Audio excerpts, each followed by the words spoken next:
प्रधानमंत्री नरेंद्र मोदी आज फ्रांस की अपनी 2 दिवसीय यात्रा समाप्त करने के बाद संयुक्त अरब अमीरात यूएई पहुंचे, जहां उनका एयरपोर्ट पर स्वागत किया गया है।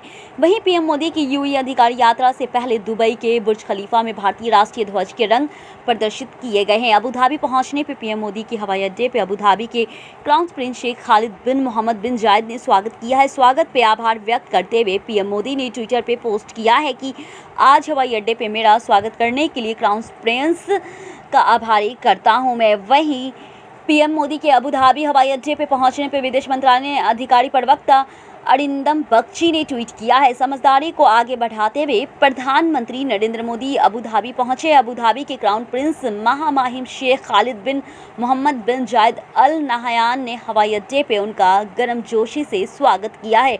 प्रधानमंत्री आज अरब अमीरात के राष्ट्रपति और अबू धाबी के शासन शेख मोहम्मद बिन जायद अल नहयान के साथ व्यापक बातचीत करने वाले हैं। दोनों देशों के बीच एनर्जी, फूड सिक्योरिटी, डिफेंस जैसे मुद्दों पर बातचीत हो सकती है।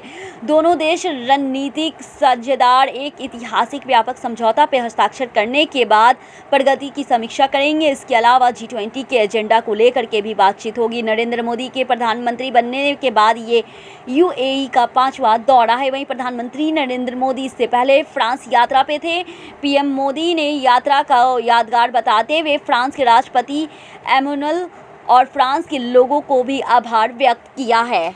आगामी 2024 के लोकसभा चुनाव की लड़ाई दिलचस्प होती जा रही है। वहीं बीजेपी की सत्ता से बाहर करने के लिए विपक्ष 17 और 18 जुलाई को बेंगलुरु से जुटने वाला है। 18 जुलाई को ही दिल्ली में भाजपा की अगुवाई वाले राष्ट्रीय जनतांत्रिक गठबंधन की बैठक होगी। ऐसे में बीजेपी अपने पुराने सहयोगियों जो तत्कालीन परिस्थितियों को चलते छोड़े गए थे, उन्हें दोबारा साथ लाने की कवायद में जुट गई है। वहीं आज भाजपा अध्यक्ष जेपी नड्डा ने लोक जनशक्ति पार्टी के राष्ट्रीय अध्यक्ष चिराग पासवान के बैठक के लिए आमंत्रित किया है। वहीं हिंदुस्तानी आवाम मोर्चा के अध्यक्ष जीतन राम मांझी को भी बैठक के लिए बुलवा भेजा है। 19 जून को जीतन राम मांझी ने बिहार महागठबंधन से नाता तोड़ दिया था। इसके बाद से दिल्ली में केंद्रीय गृह मंत्री अमित शाह से भी मुलाकात की थी। जेपी नड्डा ने दोनों पार्टियों को बीजेपी के नेतृत्व वाले एनडीए का एक महत्वपूर्ण हिस्सा है। चिराग मांझी के अलावा बिहार के नेता आरएलएसपी के अध्यक्ष उपेंद्र कुशवाहा, वीआईपी मुकेश सहनी की बैठक में शामिल होने की उम्मीद है। बैठक के दिन इन पार्टियों के गठबंधन की तस्वीर साफ हो जाएगी।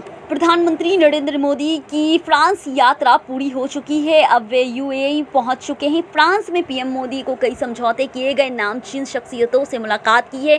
वे बैस्टिल डे परेड में भी शामिल हुए। पीएम मोदी के फ्रांस की सर्वोच्च सम्मान great course of the legion of honour से सम्मानित किया गया है। हालांकि अब भारत में राजनीति शुरू हो गई है।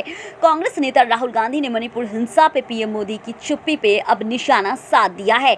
उन्होंने कहा है कि राफेल ने पीएम मोदी के बास्टिल डे परेड को टिकट दिलाया है। कांग्रेस नेता राहुल गांधी ने ट्वीट में लिखा है, राफेल ने पीएम मोदी को बास्टिल डे परेड का टिकट दिला दिया है जब मणिपुर जल रहा है और यूरोपीय संघ की संसद भारत के आंतरिक मामलों पर चर्चा कर रही है। पीएम मोदी दोनों मुद्दों पर चुप्पी साधे हुए हैं। हर साल 14 जुलाई को फ्रांस में बास्टिल डे मनाया जाता है। इस दिन सेना परेड करती है। इस परेड में पीएम मोदी बतौर मुख्य अतिथि शामिल हुए थे।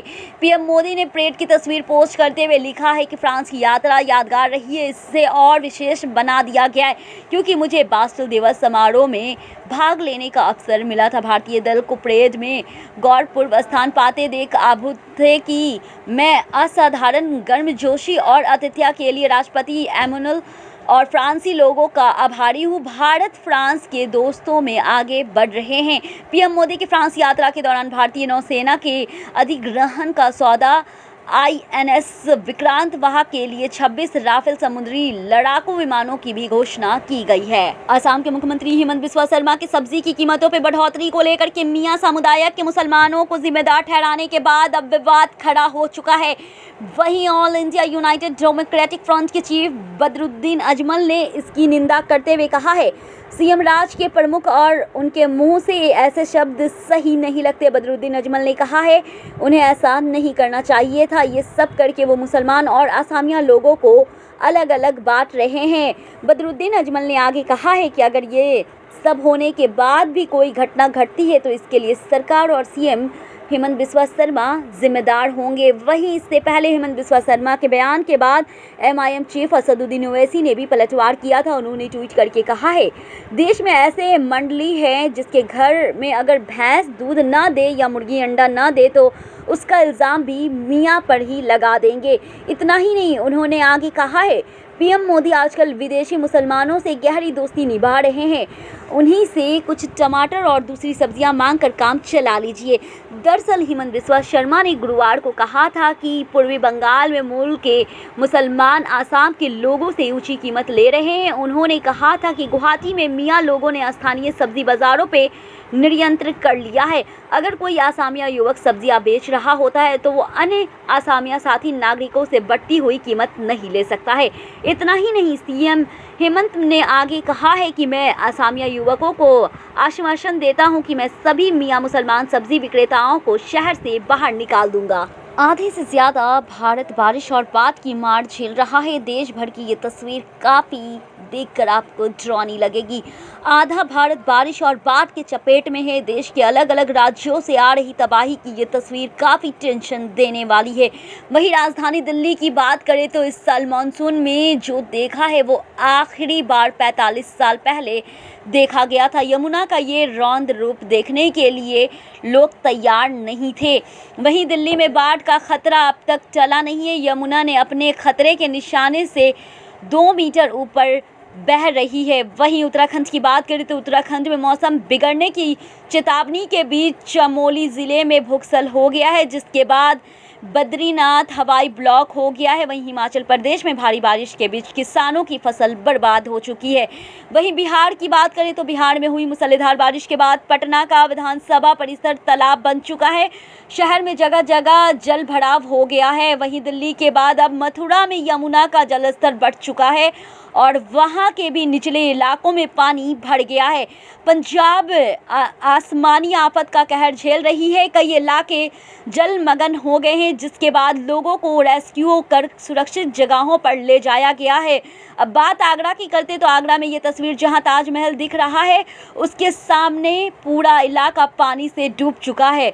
वहीं कहा जाता है कि एक समय लाल किले की दीवार को छूते हुए यमुना नदी बहती थी। आज ऐसा लग रहा है वो बात सच हो गई है, क्योंकि सच में लाल किले तक यमुना आ चुकी है।